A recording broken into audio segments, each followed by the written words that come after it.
Sapa pemirsa Dharma TV dimanapun Anda berada, berjumpa kembali bersama dengan saya Anti Arjanti dalam program acara Ngobras, Ngobrol Santai yang akan tayang di hadapan Anda selama 1 jam ke depan. Dan pemirsa Dharma TV yang di rumah, kali ini saya akan mengangkat sebuah topik menarik. Saya spesial pada kali ini akan mengangkat dan membedah sebuah buku non-fiksi di pemirsa Dharma TV ya. Judulnya ada Mulat Sarira Otokritik Manusia pemirsa. Nah pemirsa Dharma TV yang di rumah, di dunia saat ini masyarakat mulai tergerus dengan adanya teknologi informasi. Contohnya seperti gadget ya. Contohnya ketika awal mula kita bangun tidur pemirsa, hal awal yang kita cari itu pertama biasanya adalah handphone pemirsa. Nah kira-kira bagaimana sih para penulis-penulis buku di kawasan Malang Raya ini menyikapi hal tersebut? Dan kali ini saya telah bersama dengan salah seorang penulis buku profesional, penulis buku kondang di Malang Raya pemirsa Dharma TV. Saya bersama dengan Bapak Slamet Hendro Kusumo. Rahayu Pak. Rahayu, assalamualaikum warahmatullahi wabarakatuh. Waalaikumsalam. Kabar sehat Pak malam hari ini Pak? Amin, sehat-sehat. Amin, sehat-sehat. Nampaknya semangat ini ya Pak ya? Wah, semangat betul. Semangat ya. Generasi Z. Semangat generasi sehat, semangat generasi milenial ya ini sekarang ya. Oke. Pak Slamet, saya panggilnya Pak Slamet apa Pak Hendra apa Pak Kusumo ya? Oke. Terserah. Pak Slamet aja sudah. Pak Slamet ya. Siap. Pak Slamet ya, ini malam hari kita mau membedah buku. Ini kebetulan bukunya ciptaannya jenengan sendiri gitu. Ya. Luar biasa ya. Oke. Bukunya malam hari ini yang dibawa oleh jenengan ini ada ini ya, Mulat Sarira Otokritik Manusia. Ini maksudnya apa, Pak? Begini pemirsa, saya duduk di sini merasa berterima kasih karena sudah diundang oleh Dharma TV. Apalagi diwawancarai oleh Mbak Ati yang cantiknya cuma satu ya, yang lainnya kan tidak ada saya. Ya, jadi Mulat Sarira itu sebetulnya adalah suatu tingkatan tertinggi dari pengalaman batin manusia Jawa. Di Mulat Sarira itu sendiri, sebelum Mulat Sarira itu menjadi salah satu tujuan puncak dari filosofi masyarakat Jawa, itu ada tingkatan yang paling bawah yang disebut namanya Nanding Sarira. Nanding Sarira. Jadi Nanding Sarira ini digambarkan manusia dalam kondisi yang kacau balau. Dia sombong, arogan, menang sendiri, maunya sendiri, nggak mau diajak ngomong. Kalau ngomong marah-marah, terus dia suka bertengkar, membuli orang lain dan lain sebagainya. Hal-hal yang bersifat kegaduhan itu ada di Mulat Sarira. Di Nanding Sarira. Yang kedua adalah Ngukur Sarira. Jadi Ngukur Sarira ini menempatkan dirinya lebih tinggi daripada orang lain. Jadi orang Jawa atau orang umum atau dalam filsafat Jawa, Ngukur Sarira itu bagaimana manusia bahwa melihat kebenaran, melihat suatu persoalan itu harus dari dirinya sendiri. Kalau dirinya itu tidak cocok, dia akan mengatakan salah. Kalau dia cocok, dia akan mengatakan benar. Atau bahkan dia tidak akan mengakui orang lain benar seperti apa yang dia pikirkan. Jadi ini sesuatu yang kekacauannya itu lebih sedikit dari yang Nanding Sarira tadi. Berarti yang Ngukur Sarira ini maksudnya kekacauannya lebih sedikit dari Nanding Sarira. Iya, karena dia berangkat dari awal diri sendiri. Dia tidak mencoba untuk membenturkan di orang yang banyak begitu. Tapi dia ketika di orang banyak, dia juga melihat ya kayak orang bilang itu begini, waduh ya orang itu kok sombong ya, waduh orang itu kok arogan ya, kok orang itu kok menangnya sendiri ya, kok apa itu, karena apa? Karena kebenaran itu adalah dirinya sendiri. Berikutnya adalah yang ketiga, Tepo Sarira. Tepo Sarira ini itu tingkatan yang ketiga berarti ya? Iya, tingkatan tiga. Ini tingkatan yang sudah tinggi, ini pun juga sekarang sudah jarang. Sudah jarang kalau kita lihat Tepo Sarira. Tepo Sarira itu toleransi. Menghargai orang lain bersama-sama. Kalau ada orang lain dia misalkan saja tidak cocok gitu ya, dia juga tidak terlalu menyerang, tidak frontal, terus dia bisa menerima walaupun toh dalam hatinya nggak pas. Nah ini tingkatan tertinggi nomor 2. Nah, tinggi teni nomor 1 adalah mulat sariro. Oke. Jadi mulat sariro itu adalah suatu bentuk filsafat di mana bahwa manusia itu benar mengkoreksi dirinya sendiri, berani melihat dirinya sendiri secara cermat, secara lugas, secara tepat, benar, manfaat. Sehingga ketika dia mau berbicara dengan orang lain, maka di mulat sariro itu kalau saya akan mengatakan seperti ini, orang lain dirugikan tidak? Kira-kira orang lain tuh sakit hati nggak dengan Iya, sakit hati apa tidak? Nah, kalau dia sakit hati, dia tidak akan menyampaikan itu. Iya. Nah, sehingga di mulat sariro ini jarang kita temukan. Yang tepo sariro aja sudah jarang ya, apalagi mulat sariro agak jarang. Nah, oleh karena itu Jawa itu sebetulnya ada struktur-struktur seperti itu. Ini namanya struktur berpikir masyarakat Jawa dalam konteks filsafat. Ini masih salah satu dari lautan Jawa yang sangat luar biasa itu. Iya. Karena Jawa itu berdiri pada 3 dunia. Dunia rasio, dunia bawah sadar, dunia simbolistik. Dunia bawah sadar itu hal-hal yang sifatnya mitos. Dunia rasio itu hal-hal yang bisa diterima oleh akal. Nah, dunia simbol itu adalah simbol-simbol suci, itu adalah suatu bentuk konvensi-konvensi etik atau nilai yang dibangun oleh dasarnya konvensi. Oke, sekarang saya mau menyinggung tentang tadi tingkatan yang kedua tadi ya Pak Slamet ya, ini ya tentang tepo saliro. Nah, Tingkatan ketiga itu. Iya, kenapa tepo saliro di era seperti ini jarang kita temui gitu? Sebetulnya apa sih yang menyebabkan dia tuh mulai terkikis gitu? Ya, pertama mungkin menurut pendapat saya, tidak semua orang itu dilahirkan pada satu kondisi yang menguntungkan. Misalkan pendidikan, misalkan lingkungan, misalkan keluarga, misalkan regulasi. Nah, sehingga ini semua akan memunculkan satu bentuk yang disebut namanya gaya hidup. Di dalam gaya hidup inilah seseorang itu akan bisa dilihat karakter dan cara berpikirnya. Lah, kenapa tepo sariro itu sekarang tidak kita dapatkan? Satu hal ya, mungkin yang menjadi persoalan ya di gaya hidup ini. Kalau seorang gaya hidupnya ini tadi itu hedonis, saya pikir itu agak susah. Kita mau karena tepo kan sariro. sekarang kita kan banyak beberapa oknum yang dengan bangganya memperlihatkan hidup-hidup hedonis. Ya. Nah, yang kedua itu jika orang ini faktor lingkungan, dia bergaul dengan orang-orang yang mungkin barangkali agak egosentris misalkan begitu. Ya agak susah juga dia tepo sariro. Iya, karena dia akan terpengaruh. Karena kebenaran yang kesalahan yang dilakukan berkali-kali itu bisa berwujud menjadi kebenaran ketika konvensi itu menjadi persoalan. Apa yang dikatakan oleh Bio Bourdieu itu bahwa produk kebudayaan itu adalah suatu bisa bersifat massal. Kalau lingkungannya seperti itu bisa juga terimpact. Tapi ini bukan jelek atau buruk. Kalau ada pikiran-pikiran Bourdieu itu mengatakan sepanjang kebudayaan tadi itu tidak merasa membebani rakyat, maka itu akan jalan. Nah, makanya di tepo sariro tadi itu kalau misalkan aja lingkungannya seperti itu, ya bisa semuanya agak susah menerima orang lain. Artinya orang-orang ini menjadi orang-orang eksklusif, bukan inklusif lagi. Berarti lebih ke individualisme. Individualisme, ya. Selamat ya.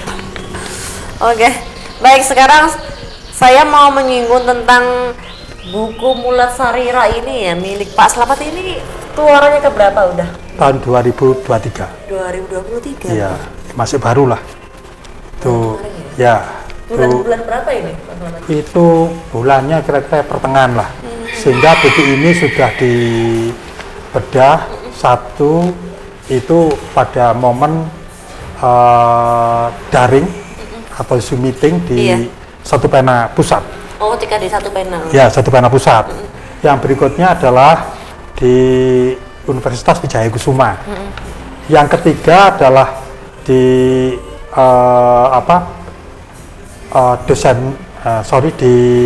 di Universitas Muhammadiyah, tapi pasca sarjana. Oke. Iya. Nah, yang ketiga itu di pemerintah atau dalam hal ini perpustakaan Kota Batu. Kota Batu. Ya, waktu itu dihadiri sekitar hampir 200 orang. Iya, sangat banyak sekali. Luar biasa sangat sekali banyak. Ya ini ya. Terus yang terakhir, iya. Nah ini di Damat TV ya. Di Damat TV kita tercinta ini. Iya. Yang ditunggu-tunggu ya. Ya, tapi ini agak lebih santai. Kalau di kampus itu kan agak, wah gimana itu ya. Kemudian banyak agak, audiens, ya, audien, terus gitu ya. agak lebih ke ilmiah yang kayak apa, ini kan bisa guyon-guyon gitu ya. Ya itu. Oke, berarti ini sudah 5 kali dibedah ini ya Pak Betul. Slamet ya. Oke. 5 kali dibedah ketika pengalaman Pak Slamet ketika contoh hal waktu itu di Universitas UMM di pasca sarjana ya. Iya. Dengan segitu banyak audiensnya yang tanya jawab terkait buku Pak Slamet ini. Apa sih Pak pengalaman menariknya ketika itu? Ya kedua, Sedikit aja ceritanya. ya mungkin saya juga backgroundnya akademisi, saya lulusan di sana ya. Disertasi saya makna tentrem dalam kaul orang Jawa kontemporer itu di Unmu. Nah itu yang pertama ya metode penulisan yang dilihat itu, terus filsafat. Saya mencoba untuk menubrukkan antara filsafat Jawa dengan yang di luar atau di bentuk Yunani, ada yang Amerika, ada yang Belanda, ada ya Eropa, Amerika sama Yunani. Itu saya konfrontir gitu. Nah sehingga ini menjadi menarik rupanya bagi para akademisi yang pada saat itu dihadiri oleh mahasiswa pasca, sehingga pertanyaan-pertanyaannya itu kenapa kok sampai seperti ini gitu. Ini yang mengesankan itu di Wijaya Kusuma hampir sama. Karena kalau di forum akademisi kan lebih nyorti ke sana. Sehingga mungkin yang agak tidak begitu terjawab itu adalah apa sih tujuan saya menulis ini, itu yang agak kurang karena lebih ke metodenya. Saya tanyain. Oh gitu saya ya. Iya, Mas Slamet ya. Ini mau ada yang lewat Mas Oh Slamet. betul. Ditahan Iya. dulu setelah dalam program majalah ngobrol-ngobrol santai. Setelah satu ini jangan kemana-mana pemirsa.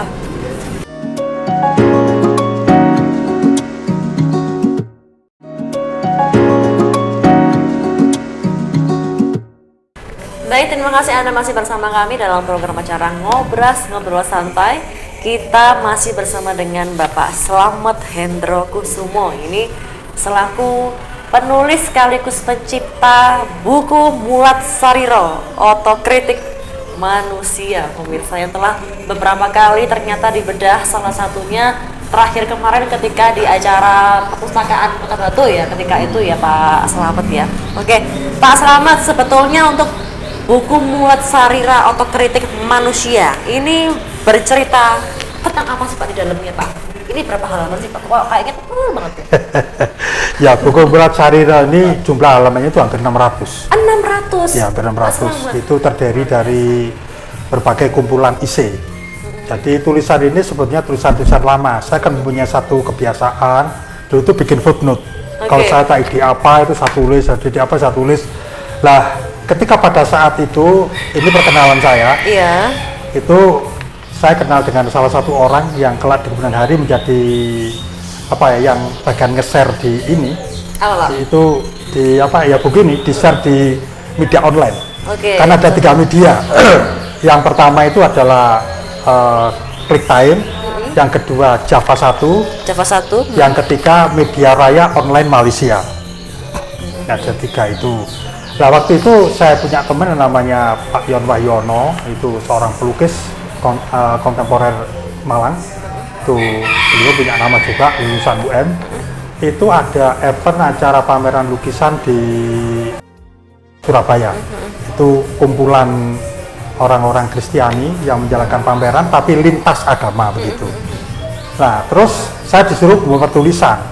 Nah tulisan itu karena keterbatasan teknis tidak bisa dicetak, akhirnya tulisan ini direspon oleh salah satu panitia namanya Mas Malik. Itu tulis tangan maksudnya? Bukan, ya sudah tulisan ketikan, ya kemudian dipakai untuk katalog rencananya itu bunga rampai begitulah, dengan tulisan-tulisan yang lain. Saya akhirnya diperkenalkan dengan Mas Malik. Nah, Mas Malik ini salah satu pimpinan dari ClickTime. ClickTime ini salah satu media online. Salah satu media online yang sekarang punya nama harum itu. Lah itu akhirnya terus diminta bagaimana kalau saya mengirim tulisan di sana. Waktu itu tulisan saya yang pertama saya anukan itu namanya post-truth. Post-truth? Iya. Apa artinya? Post-truth itu pasca kebenaran. Pasca jadi kebenaran. itu tadi penjungkir balikan makna-makna yang sekarang ini terjadi. Nanti kita akan bicara lebih lanjut ke ini ya. Nah dari sana itulah akhirnya tulisan yang dirasa cukup tajam keras ini sampai sempat Mas Malik itu cerita sama saya sempat berapa hari itu berpikir ini diterbitkan apa tidak, karena bisa memancing emosi orang. Tapi ternyata begitu mancing polemik ya? Ya, polemik. Ternyata begitu dimunculkan, kok banyak yang baca. Padahal ini termasuk kategori tulisan berat. Hanya tulisan berat itu orang suruh mikir itu kan. Zaman sekarang kan nggak mau, lebih senang lihat. Nah, dari itulah akhirnya saya saat dalam 1 minggu saya mengirimkan dua tulisan yang berbentuk esai. Iya, itu kata orang-orang itu sangat berat. Tapi kan saya punya celengan lama. Nah, sehingga saya begini, karena di era sekarang ini orang seperti saya itu kan kadang-kadang melihat sesuatu ketidakadilan, ketertekanan, keterpaksaan, satu situasional. Orang itu bisa saja hidup tidak seperti yang dia inginkan.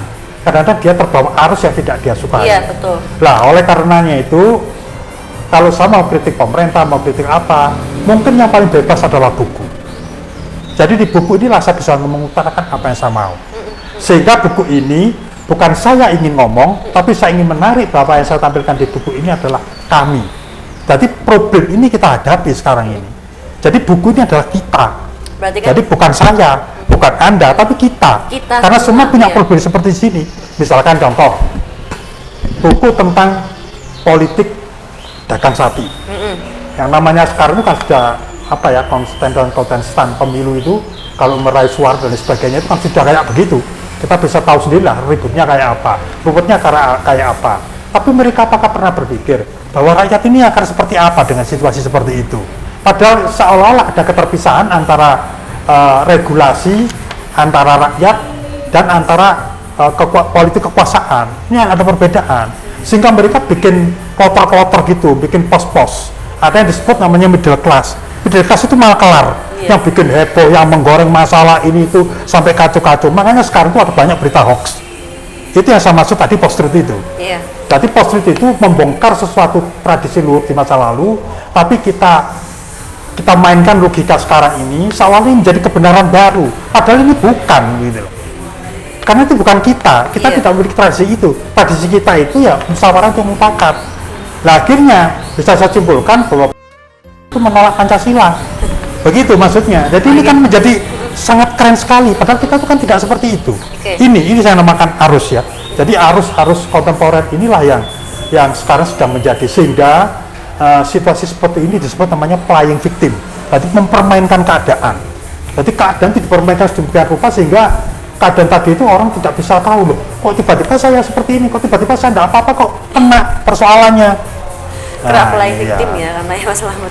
Oke, berarti intinya dalam buku Mulas Sarira ini menceritakan soal apa yang ada, apa yang kita alami yang dialami kita, yang dialami mereka, dan yang dialami. Ya, sehingga kita tidak memerlukan pembuktian lagi, karena kita masuk di dalam itu. Yang maksud dari yang problem yang kita alami yang paling mengena, yang paling diutamakan dalam buku ini itu apa, Pak? Kalau saya yang paling menarik di sini itu ya banyak hal. Sebetulnya tulisan semua itu menarik ya, karena itu punya kaitan. Karena begini, karena untuk melihat suatu persoalan sekarang tidak cukup dengan satu paradigma, dengan satu pemikiran tidak cukup. Satu paradigma aja. Nggak bisa. Karena apa? Karena misalnya contoh, saya mau ngomong politik, apa enggak kaitannya dengan psikologis? Apa enggak ada kaitannya dengan sosial? Bukan sosial. Apa enggak ada kaitannya dengan ekonomi? Semua terkait. Misalkan contoh, salah satu hal yang kita sering dipermainkan, katakanlah bahan pangan ya, bahan pokok itu kan permainan. Kalau mau naik gitu terus goyang semua, kapan hari itu LPG, kapan hari minyak, kapan hari apa, ini kan nggak masuk akal. Kita ini budaya.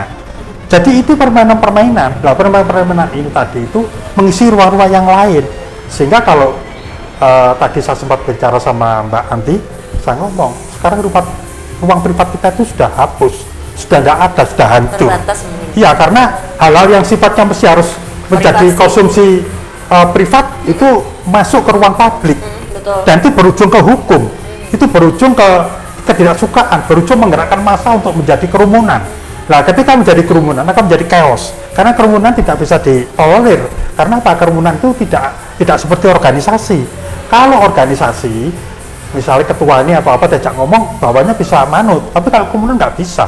Namanya kerumunan itu orang datang dengan tidak terkonsep. Itu yang sekarang terjadi. Orang datang mendengarkan apa yang dia dengar, dia percaya begitu aja begitu ya? Iya, kita lagi ya. Oke, berarti intinya sekarang itu kurangnya adanya tempat privasi begitu ya Pak Slamet ya? Ya, oleh sebab itu saya nyodorkan dengan buku saya. Ini warning. Perlu nggak orang melihat diri sendiri?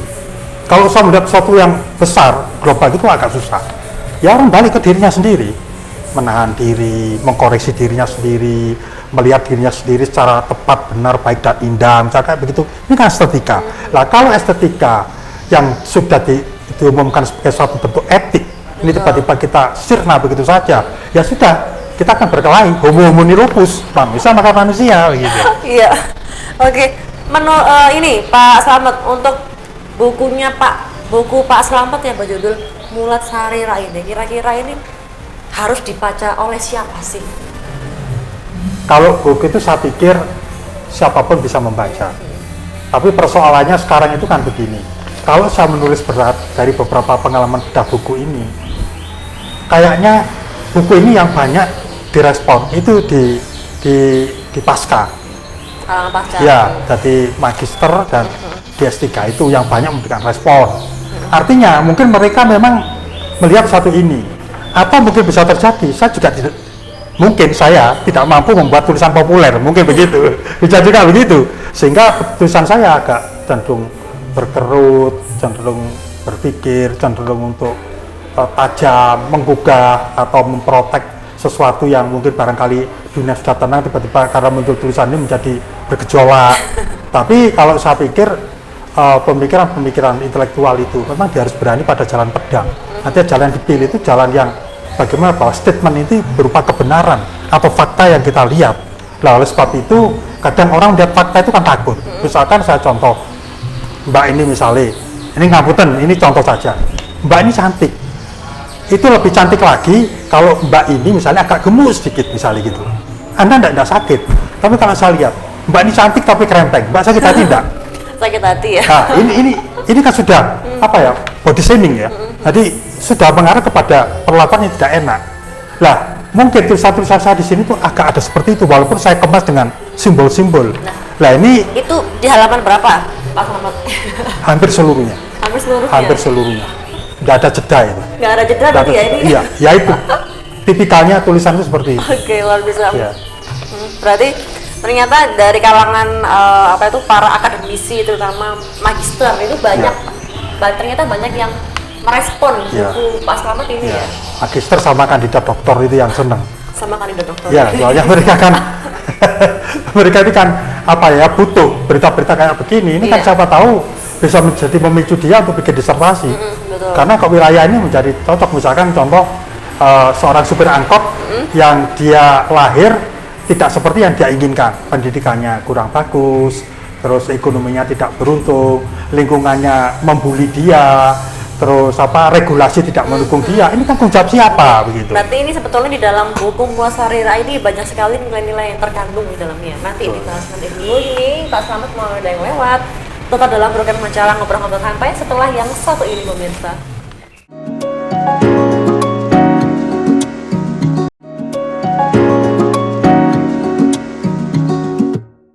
Baik, terima kasih Anda masih bersama kami dalam program Ngobrol Santai. Kita masih membahas buku spesial di malam hari ini, masih bersama dengan Pak Slamet Hendro Kusumo dengan judul buku yang keduanya ada Mulat Sarira Otokritik Manusia, begitu ya Pak ya. Buku yang kedua ya ini ya Pak Slamet ya. Oke.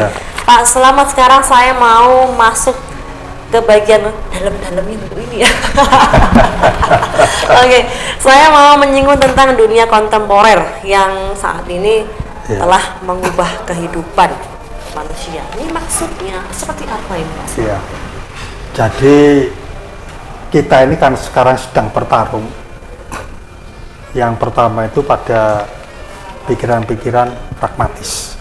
Pikiran pragmatis itu kan pikiran-pikiran yang masih memuja sesuatu keluhuran di masa lalu. Nah, di kontemporer ini semua itu kan cair. Cairnya apa? Bahwa sekarang kita bisa suka-suka kita. Walaupun suka-suka kita itu terkadang tadi saya singgung sedikit bisa juga berujung hukum karena keliaran kita, kebandalan kita tadi itu. Nah, Kontemporer itu pengertiannya adalah itu kondisi, temporer itu perubahan.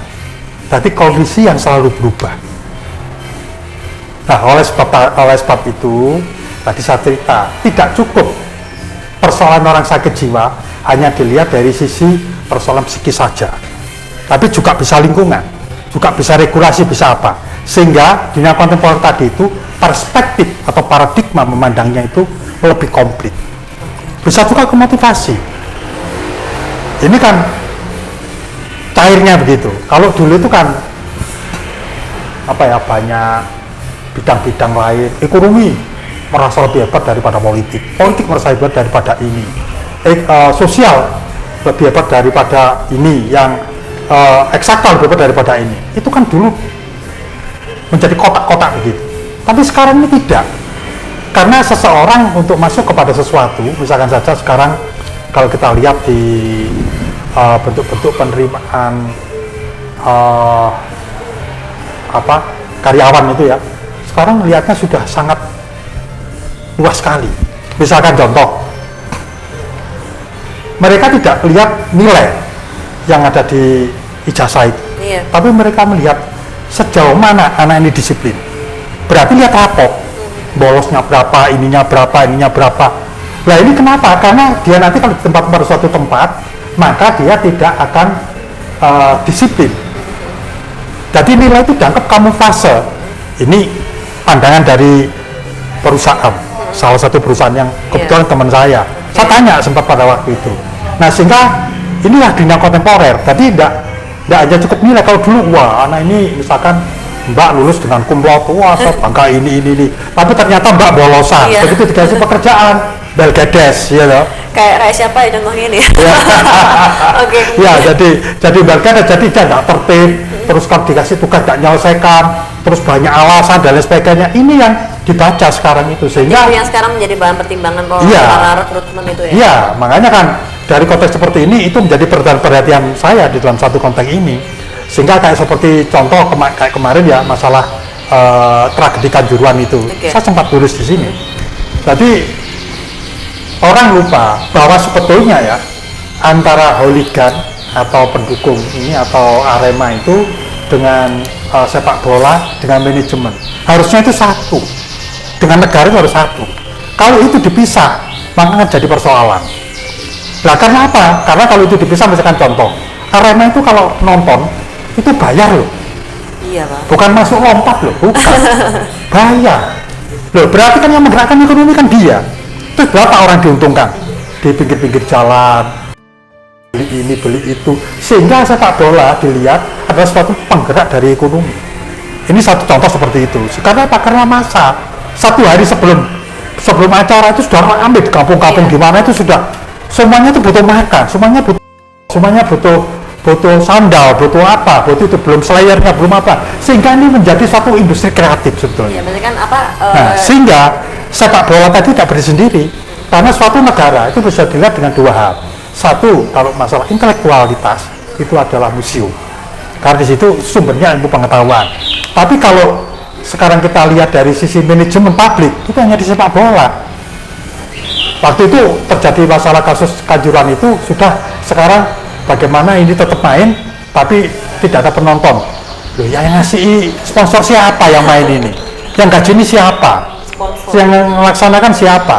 Karena apa? Karena sponsor tidak mungkin mau kalau nggak ada penontonnya. Iya betul. Nah sehingga ini ada terkoneksi, holistik, semuanya itu terhubung. Makanya oleh sebab itu di dinas sekarang seperti itu. Sehingga sekarang kalau kita lihat konsep, lihat teori ya, yang selama ini kita agung-agungkan itu, hari ini tidak bisa berjalan abadi.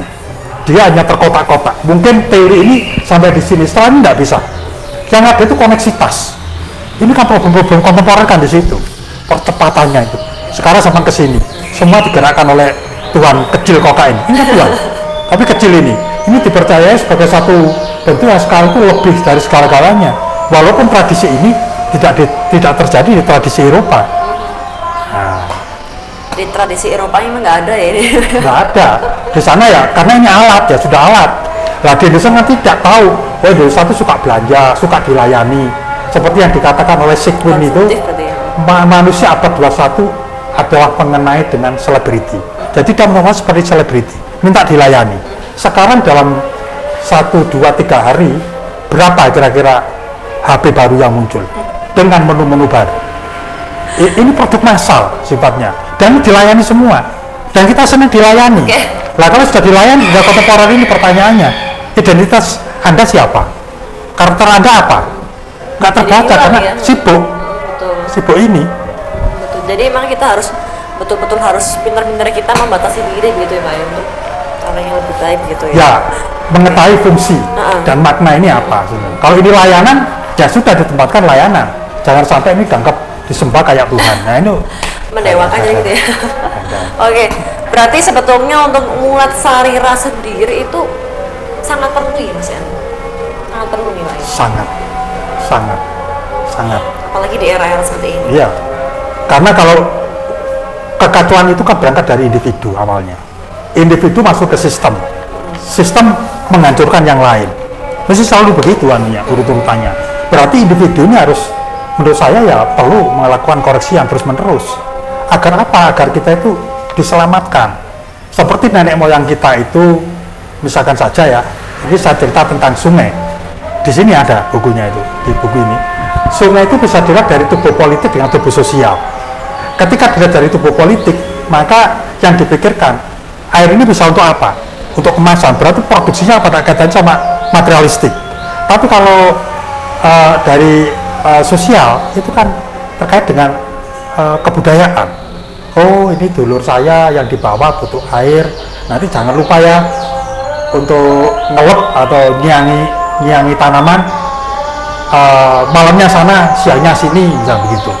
Karena apa? Karena dia tahu bahwa alam di samping hidup juga kehidupan. Hidup itu kan filsafat. Kehidupan itu yang mencari makan di situ. Ini dihormati sama orang-orang leluhur kita. Nah pertanyaannya, manusia modern tidak seperti itu. Dihabiskan semua. Lihat pohon bagus. Wah ini kalau dipotong jadi berapa kubik ya. Wah kalau ini pakai rumah bisa menjadi apa. Semuanya profit oriented. Tapi kalau dulu kan tidak. Ini nanti buat anak cucumu. Ini tandurono cengkir, ini tandurono mangga, tandurono apa. Ben anak cucumu bisa melok mangan, dan begitu. Tapi kalau sekarang kan tidak seperti itu. Profit kan. Iya, dihabiskan semua. Akhirnya apa? Anaknya tidak jadi persoalan. Nah, ini kalau kita lihat ada film-film Avatar itu menarik itu ditonton. Jadi bagaimana teknologi menghabisi pohon-pohon kultural itu. Avatar Eng itu. Iya. Oke, baik. Berarti bagaimana sih caranya kita itu mensikapi untuk masyarakat modern yang era sekarang untuk menyadarkan mereka untuk bahwa ternyata mulat sarira itu masih sangat dibutuhkan. Cara menyadarkan itu bagaimana sih menurut Pak Slamet? Ya sebetulnya kalau memang kita mau ya berangkat dari rumah. Yang paling efisien berangkat dari rumah. Yang kedua dari sekolah. Nah, tapi di sekolah ini saya tidak terlalu yakin karena sekolah kita itu lebih mengarah ke profit westernisasi ya. Jadi kita tuh kayak di semua kebenaran itu kalau nggak dari barat nggak bisa lah kayak begitu. Nah sementara di kita itu punya sesuatu yang sangat luar biasa. Kita punya pemikir Ronggo Warsito, Ki Ageng Suro Mataram, Joyoboyo dan lain-lain seperti Pak Bono IV. Itu kan orang-orang yang sangat luar biasa hebat dan itu tidak pernah dikaji secara serius sehingga kita itu malah sering kadang-kadang timbul satu semacam kayak parodi begitu. Wah ini kalau Joyoboyo itu ya ramalan gitu loh. Sehingga apa sih bedanya Joyoboyo dengan John Naisbitt? Ini kan satu contoh di mana bahwa konsep-konsep ini harus kita pahami sebagai satu bentuk yang menurut saya lebih terbuka, lebih fair lah. Itu jadi ini persoalan-persoalan yang dimana bahwa kita ini sedang menghadapi kegundahan. Artinya orang Jawa kontemporer tadi itu ada jiwa yang terbelah. Jadi kita itu satu sisi dipaksakan secara sistemik dan masif pendidikan kayak seperti itu, sementara di luar ibu bapaknya bingung cari uang untuk cari makan. Anaknya bagaimana? Nah, makanya kan tumbuh-tumbuhnya kayak seperti pondok seperti apa menurut saya itu sangat membantu untuk hari ini, ya. Sangat membantu.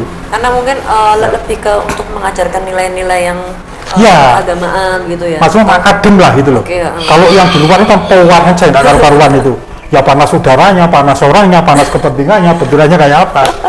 Baik, ini mau ada yang lewat Pak Slamet, ditahan dulu terus dalam program Acara Ngobrol Santai setelah yang satu ini usai jeda.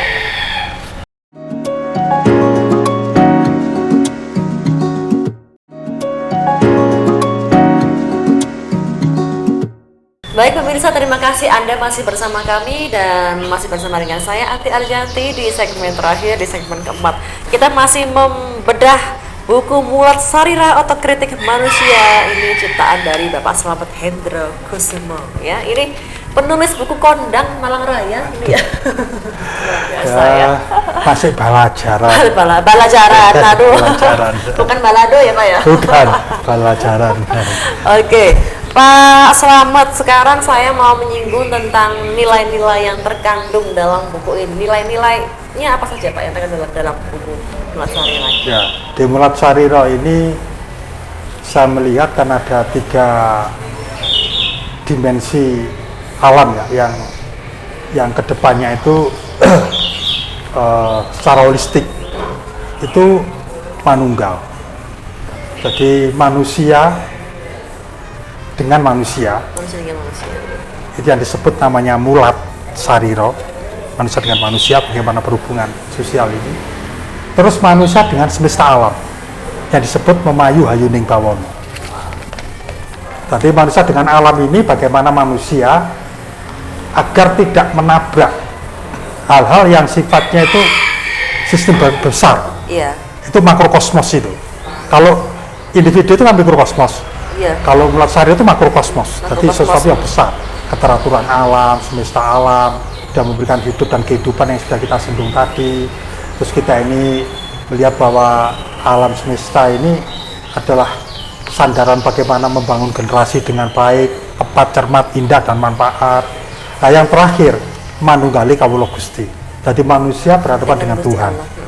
Nah di Mulat Sarira ini digambarkan begitu, kalau ketika dia berangkat dari dirinya sudah benar, maka dia untuk menghiasi dunia juga benar dengan karya-karyanya, dengan kreativitasnya. Maka dia berhadapan dengan Tuhan juga akan tepat. Nah sehingga trilogi pengetahuan ini holistik, manunggal, jadi tidak bisa dipisahkan. Itulah ajaran-ajaran yang bisa didapatkan dari Mulat Sarira ini. Nah di dalam hal seperti ini, saya memang berpikir bahwa kelemahan dari apa yang ada dalam lingkungan kita, orang sekarang itu kan tidak suka baca, tidak menyenangi. Artinya hal-hal yang paling senang itu ya lihat apa yang kayak hiburan, kayak apa. Saya sudah banyak melihat yang namanya podcast yang serius yang macam-macam juga nggak dilihat. Nah saya juga berharap bahwa lingkaran-lingkaran kecil itu tidak lelah-lelah kita bentuk, supaya kita bisa tahu, oh sebetulnya moyang kita itu setara dunia. Bisa bayangkan bahwa hanya di timur yang bisa menggabung 3 dunia tadi, dunia bawah sadar, dunia rasio, dunia simbolistik. Barat itu ada kecenderungan hanya berpikir tentang persoalan-persoalan yang bersifat materialistik. Kalau di sini tidak. Jadi makanya bangunlah jiwanya, bangunlah badannya, seperti apa yang diamankan oleh Wakil Rudolf Supratman itu menjadi menarik. Nah di Mulat Sarira ini kita ingin mencoba untuk menajam masuk kepada inti yang paling esensial dalam manusia, sehingga manusia itu satu sisi dia sebagai homo sapien, makhluk bijaksana, satu sisi dia sebagai human error, makhluk yang selalu membuat keributan. Itu nah oleh sebab itu ini ya, iya tapi kalau dibilang itu kan tidak mau. Sekarang coba kalau kita lihat apa salahnya gunung di Babati itu misalnya, iya kan, ini kan hal-hal contoh yang paling iya, artinya kan materialistik kan, itu bukan salah, tapi kalau itu menjadi persoalan dia akan menghapus generasi yang akan datang. Jadi di Mulat Sarira ini harapan kita, walaupun toh ini tidak berarti apa-apa dalam buku ini, saya pikir mungkin bisa semacam kayak apa ya, menjadi warisan organik yang bisa dibaca. Andai kata saya sudah meninggal, nggak tahu nanti buku ini sudah kucel, mungkin sampulnya sudah hilang, masih baca, oh dulu ada tulisan seperti ini. Itulah kira-kira harapan dari buku ini. Saya juga ingin buku ini saya berikan pada sahabat saya yang sahabatnya yang telah Pak Samsu, ya di balik kamera. Iya itu kan, ya. Oke. Biar ya dapat ide. Sambil menunggu nanti bukunya diberikan secara langsung pada sahabat Pak Slamet, nanti yang ditunggu-tunggu. Ini saya juga mau tanya ini Pak, sebetulnya tujuan dari Pak Slamet untuk menciptakan buku Mulat Sarira ini apa sih Pak? Ya satu, ya ini agak absurd juga ya. Ya saya kepingin dunia itu kalau gegeran itu ya tidak sampai korban nyawa, nggak sampai korban lingkungan, nggak sampai korban ekonomi. Tujuannya begitu. Cuma karena saya sebagai orang Jawa, walaupun saya bukan orang Lagu ya, tapi prinsip-prinsip konstruksi berpikir Jawa itu sangat menarik. Nah, dengan adanya buku ini, mungkin kita bisa tahu nanti kalau misalkan para pemirsa ini membeli buku ini, itu lewat Satu Pena, karena saya juga salah satu dari penasihat Satu Pena, ketua Satu Pena Jawa Timur saya kebetulan. Kebetulan ada yang lihat ini Pak Slamet. Iya, betul. Iya, nah sehingga nanti setidak-tidaknya bisa dibaca begitu, sehingga kita bisa tahu sebetulnya kita ini siapa sih, kita mau apa sih, mau kemana sih, kita ini terus sedang mengalami kejadian apa, sehingga dengan adanya seperti ini kita tidak masuk kepada sesuatu kerangka yang dimana bahwa kita ini tiba-tiba menjadi asing pada dunia kita sendiri.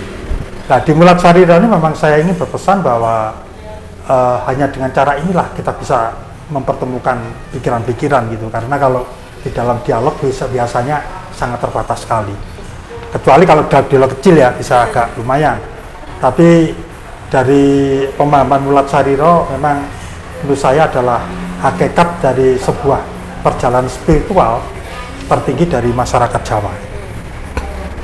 Ini berarti yang paling tertinggi dalam masyarakat Jawa itu ya Mulat Sarira ini ya Pak Slamet ya. Oke, Pak Slamet, ada nggak sih kesulitan ketika selama Pak Slamet itu menulis buku Mulat Sarira ini sampai akhir, sampai sekarang udah dicetak, sampai sekarang udah banyak yang mencari buku Mulat Sarira ini, ada nggak sih Pak suka dukanya gitu? Ya, suka dukanya satu, saya ini kan kalau ngetik kan lama.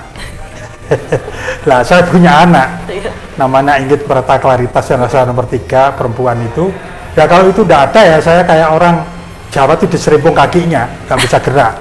Tapi bersyukur juga, karena sebelum itu berubah menjadi tulisan diketik, saya selalu menulis tangan. Dan dokumennya ada semua. Ditulis tangan, berarti tulis tangan semua. Di buku apa? Di buku folio besar itu? Iya, ya macam-macam. Ada buku bekasnya apa, atau di folio besar atau apa, saya tulis. Dan catatan-catatan kaki saya sangat banyak. Mungkin sepanjang hidup saya, kalau itu saya gali, saya kayaknya nggak habis saya untuk ngarang ya. Berapa lama ya tuh Pak Slamet ketika menulis tangan di buku yang telah? Ya kalau untuk katakanlah di Mulat Sarira ketika itu berapa lama? Oh ini sampai buku ini dituang dalam ketikan. Ini sekitar 6 bulan. 6 bulan. Iya. Biasa, hampir 600 halaman. Ya ini ya nggak masuk akal, tapi ya timbunannya sudah lama. Jadi saya ya itu celeng-celeng ya. Jadi artinya gini, saya kalau sedang nganggur-nganggur apa, nonton TV, diskusi sama teman, saya selalu ketik dulu di HP saya, atau saya nulis di buku. Dan itu saya simpan. Nah, ketika saya ada ide apa, saya bukai semua. Sehingga ini menjadi supporting yang penting. Sehingga saya ingat pada saat itu sedang ada peristiwa apa, sedang ada kejadian apa, saya mau apa.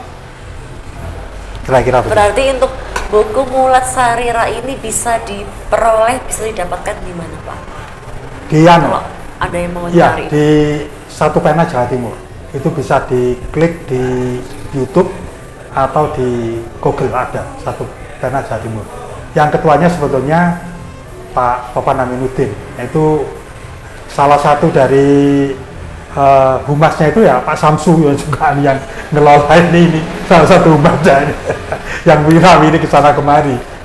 Itu ya. Oke. Ini untuk harganya buku Mulat Sarira ini berapa Pak? Ini untuk ganti ongkos cetak, ini sebenarnya tidak mahal kalau lihat dari anunya ini 180. Oke. Ya.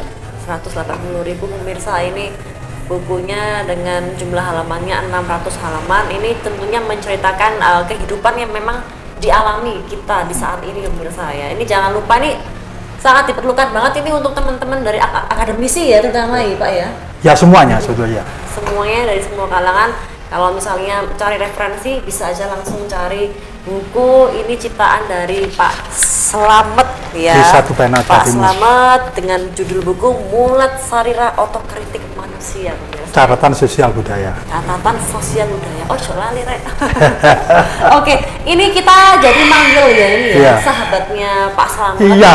Yang dari tadi. Itu enggak saya kasih mulai dari dulu karena cetaknya kan masih terbatas ya. Saya cetak terbatas. pertama itu 200 habis ini. Ini tinggal sisa ini mau saya kasihkan dengan sahabat saya ini. Ini kan mangkel. Ya, dia kan mungkin kalau mengeluarkan uang 180 agak susah. Lebih enak buat sama beli ngopi ini. Jadi ini mas saya hadiahkan ini. Nampaknya Yeah. sudah menunggu dari Yeah, tadi pemirsa yeah. dan TV yang di rumah. Ini boleh kita panggil kalau sahabatnya ini ya, sahabatnya Pak Slamet. Halo. Datang ya. Selamat, luar biasa. Terima kasih Pak Terima Samsi. kasih Terima banyak. Terima Sama kasih. apa ini? Ini tak mau tak kasihkan ini sama sampean. Istimewa ini ya. Edisi terbatas ini. Mudah-mudahan ini bisa dibaca sambil tidur-tidur. Waduh, Ya kalau kasih. e-book kan tidak bisa, susah matanya. Kalau orang-orang seumur kita Pak Samsu, itu Iya, kan, iya. ya ini bisa, Berfantasi. ya berfantasi. nggih. Jadi ini saya kira, ini tadi saya memang belum melihat dialog mereka, tetapi ketika melihat judulnya saja nanti, ini bisa membangun kesadaran masyarakat Amin. dari buku ini, sehingga nanti ditularkan ke Pemirsa Dhamma TV. Pemirsa Dhamma TV ya. Matur nuwun. Nggih, nggih, Terima Pak Samsu, kasih. nggih, nggih, terima kasih nggih. Ya, nanti. Nggih, Mas Samsu. Nah, ini perlu ditanya. Ya, nanti. Nanti ya. Nanti. Nanti tadi ya, belakang dia. di belakang kamera ya. Pak Samsu nunggu sebentar nanti. Matur nuwun. Sama-sama Mas Samsu. Terima kasih Nggih. kembali. Oke. Luar biasa. Ya ini ya. Ini berarti sudah habis sekarang ini ya? Iya. Sudah habis ini betul Ya, terakhir tadi? tinggal paling tinggal sekitar 7 kalau nggak salah, yang 6 ini mau dipesan sama grupnya Pak Malik. Itu ada ibu namanya Bu Ade, itu sekarang menjadi direktur utama Library of Congress. Jadi itu biasa ya. yang 6 dibeli sama Bu Ade ini, itu nanti mau dikasihkan di beberapa negara. Ya karena di sana juga akan mengorek hal-hal yang sifatnya lokalistik. Tapi menariknya kan ini kan buku lokalistik Mulat Sarira ini kan Jawa kontemporer, bukan Iya. Jawa yang lama. Jadi itu agak, Betul, iya. agak ada bedanya. Jadi kasus-kasusnya, bahan-bahan yang kita diskusikan tadi itu kekinian yang sekarang sedang terjadi di kita ini. Yang sudah terjadi saat ini juga Iya. gitu ya. Itu kira-kira nanti diambilnya kapan bukunya ini tadi? Dipesan sama negara lain? Ini bulan ini, bulan ini, iya. biasa, Itu sudah pesannya sudah lama. Waduh. Nanti mau dikirim dipak ke Jakarta, di Jakarta langsung dibagi di beberapa negara. Ya. Luar biasa biasa. Itu Library of Congress itu punya Amerika. Jadi dia mau bikin perpustakaan dunia begitu. Oke. Iya. Luar biasa ini ternyata hasil karya dari Pak Slamet Hendro Kusumo ini sudah mendunia pemirsa Dhamma TV ya. Oke, setelah ini nanti ini sudah mulai memplanning mau menciptakan menulis buku-buku lagi. Sudah Setelah ada. ini sudah ada ya. Iya. Tapi rahasia. Rahasia ditahan dulu nanti pemirsa Dhamma TV di rumah ya. Nanti di episode selanjutnya ya Pak Iya, Slamet iya. ya. Oke. Iya, iya. Pak Slamet mungkin mau ada pesan-pesan untuk pemirsa Dhamma TV di rumah, harapan ke depannya Iya. disampaikan monggo. Jadi para pemirsa, kita pada satu situasi seperti sekarang ini, kita itu tidak bisa memilih kehidupan kita secara baik. Tetapi saya berpikir berangkat dari rumah lah kita akan, dalam bahasa Jawa itu dandani, ngoreksi, mulat sarira atau mawas diri, bagaimana untuk menciptakan generasi-generasi yang unggul. Karena sekarang ini kita tidak bisa memungkiri bahwa teknologi itu adalah bagian dari kehidupan kita yang tidak bisa kita hindarkan begitu saja. Nah, jika alat yang berbentuk layanan tadi itu menjadi Tuhan, maaf Tuhan ini Tuhan kecil begitu, atau memang didewakan, maka kita kehilangan karakter dan identitas kita sebagai bangsa yang besar, yang plural, seperti Indonesia ini. Terima kasih. Terima Rahayu, kasih. rahayu, rahayu. Rahayu, terima kasih banyak atas waktunya, ilmunya, dan segala informasinya. Ini Pak Slamet saya doakan mudah-mudahan Amin. sukses selalu dan kita akan tunggu untuk judul-judul menarik lainnya ya, hasil karya dari Pak Slamet lainnya. Nanti kita tunggu di lain episode, kita betul di lain episode nanti ya, Ya. Pak Slamet ya. Oke, pemirsa Dhamma TV yang di rumah, demikian perjumpaan kita pada malam hari ini. Saya Anti dan kerabat kru yang bertugas mengucapkan mohon pamit. Terima kasih, selamat malam. Sampai jumpa.